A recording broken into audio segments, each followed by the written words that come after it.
আমি দেখলাম রাজবাড়িতে একজন মানুষের লাশকে কবর থেকে তুলে তার লাশ পুড়িয়ে দেওয়া হয়েছে। নাউজুবিল্লাহ।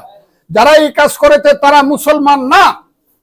আমি সমস্ত মানুষকে, সমস্ত ধর্মকামী মুসলমানকে আমি এই সবের প্রতিবাদ না, শুধু আমি তাদের প্রতিরোধ করতে বলি, এবং এই কাজ যাতে না হয়। ইউনূস সাহেবের আমলে এইসব অপকর্ম হচ্ছে।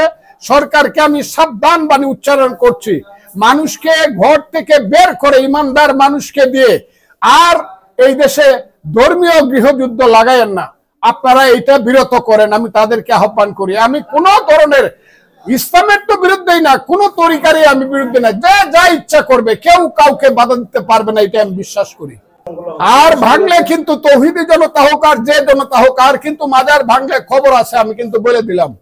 মানুষ কিন্তু এই দেশের ইমানদার মানুষ কিন্তু রাস্তায় নামবে, কথাটা কিন্তু বললাম।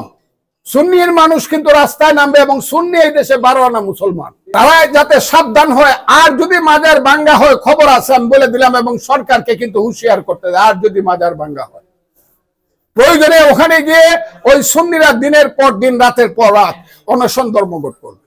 আমি কথাটা বলে দিলাম।